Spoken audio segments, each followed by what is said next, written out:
All right, so here's a few news articles. This is Palo Alto vulnerability, and what's interesting here is how they figured it out and what they found, very relevant to this web application hacking class, because if you go down here, they found the code that processes the request from the server, from the client, and they notice that there is a check that looks for this HTTP header, xpan auth check with the ASCII value off. Somewhere in this code, maybe I can't see it right away. Yeah, right there.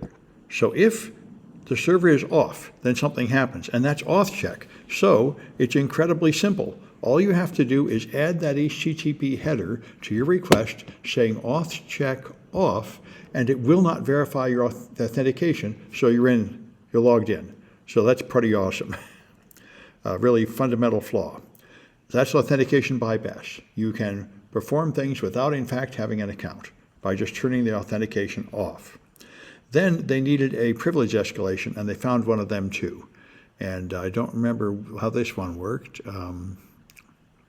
Oh yeah, this one's unbelievably easy too. There's a file called audit log that logs what goes in, and just look at what it does. It does this. It runs pexecute to execute a command line tool of pan-elog minus u audit, and right here it puts data that came from the user, minus m message and minus o username, and those are just parameters from the user. So it just puts parameters from the user right in a line of command line code which executes. So this is like the ping vulnerability you did in the first project in this class.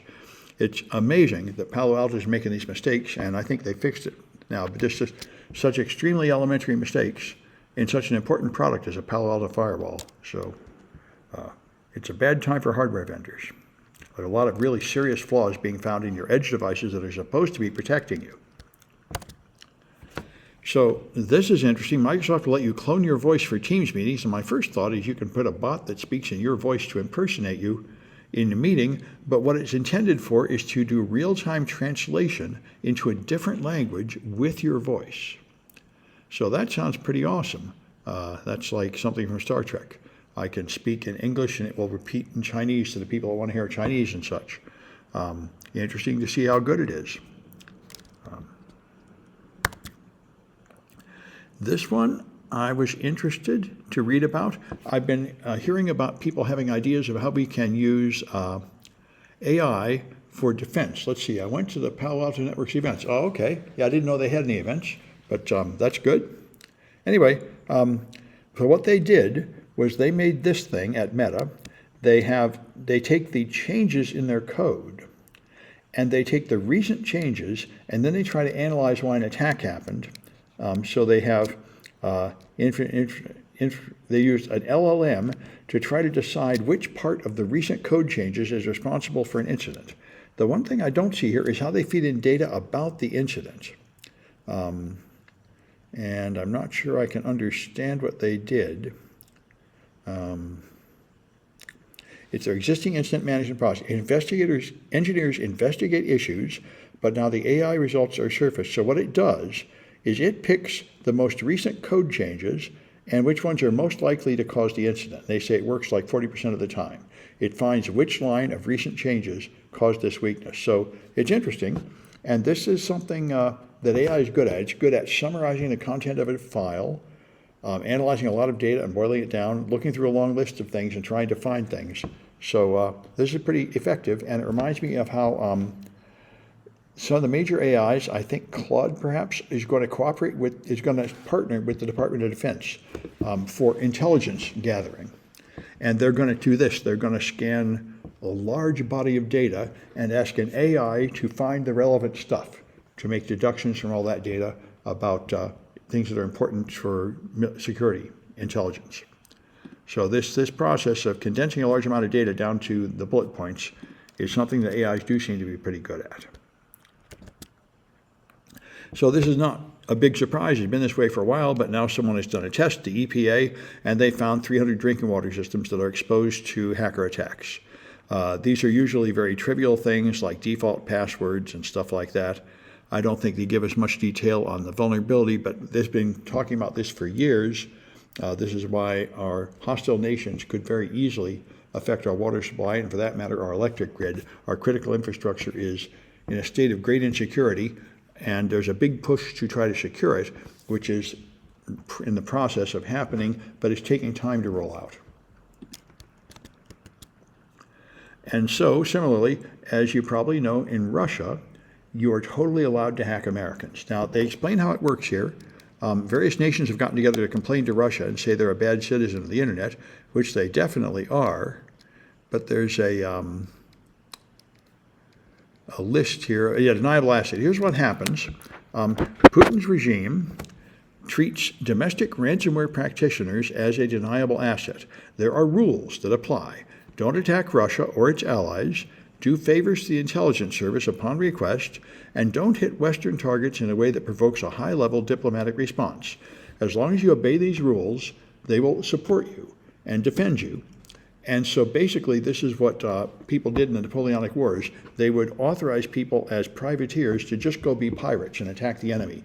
Not official members of the army, but they'd have something called a letter of marque that meant you were allowed to commit war on the enemies of this nation without being in the chain of command or officially part of the military. And so they've enlisted their ransomware in this, and of course the ransomware is very harmful. It causes lives to be lost when they ransomware hospitals and so on. And so now many nations have gotten together to complain about Russia doing this. I don't think Russia cares, but anyway, they have been bringing it out into the open so everybody knows Russia's doing all this bad stuff. And this is another unbelievable flaw of a hardware security vendor, Palo Alto, for crying out loud.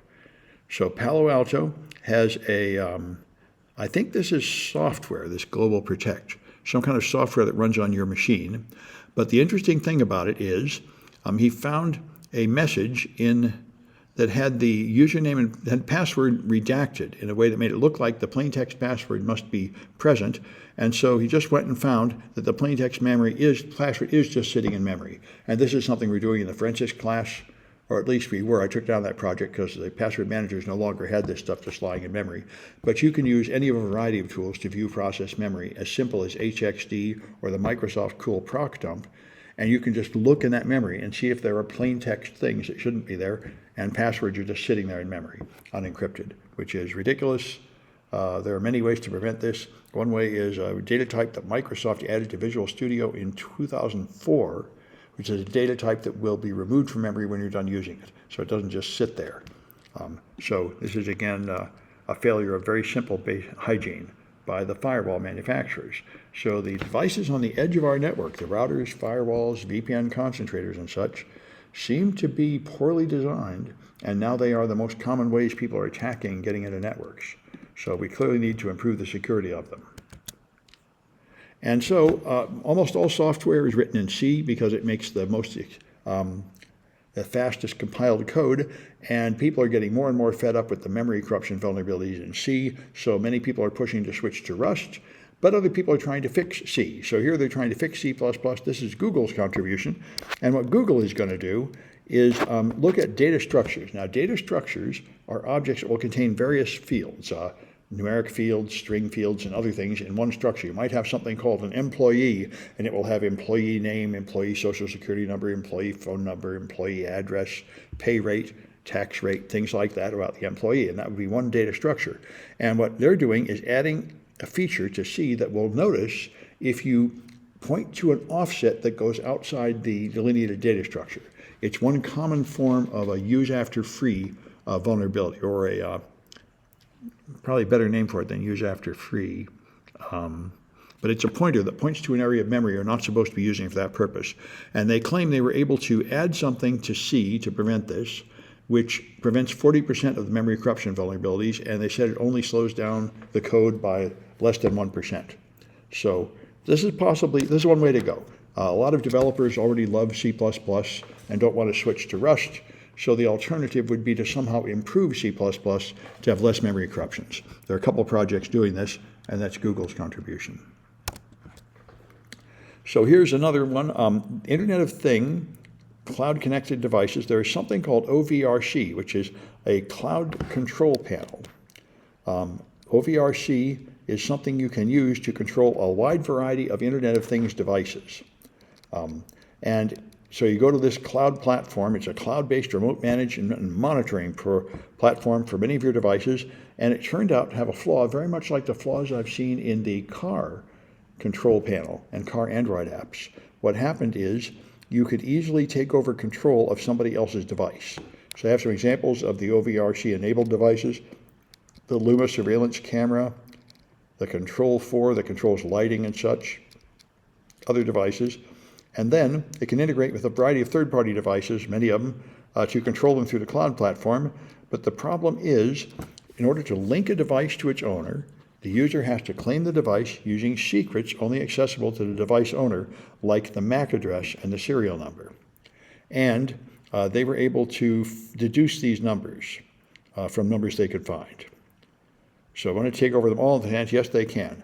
They find all the edge devices for each device, see if it's already claimed by another user. Then they can disconnect it and claim it by a new user, and then they can control it. So their authentication to make sure that only the owner of that device is using a web service doesn't work well enough. Here's these enumerate devices. Is it already claimed? Force unclaim with these vulnerabilities. Otherwise, find the MAC address, which you can get from the network, of course, and then connect it. So you can take over anybody's device. And again, all these internet-enabled, cloud-enabled things tend to have serious security flaws, and that one did too. And if you care about hardware fault injection, I mentioned this before, one way you can use this is to crack into cryptocurrency wallets. Hardware wallets are little USB stick-looking things that can contain the keys to your Bitcoin and other cryptocurrencies, and they have a PIN or a password you have to put in when you plug them in. And if you forget your password, or for that matter, if you're stolen someone else's device, you don't know the password, some of them have defects you can get in with fault injection. What you do is you have it booting up, and then you have a voltage spike partly through the boot up process to crash it. And some of them have moments during the boot up process when the PIN is available in memory. So this is fault injection. This is a big part of hardware hacking, is playing with the power supply to trick it into crashing at certain points, vulnerable points when you can find secrets in memory or you can bypass authentication or other things. And this article explains in great detail the various kinds of fault injection available and how to implement them and such. So it's a good thing for hardware hackers to check out. Anyway, I'm going to stop the news.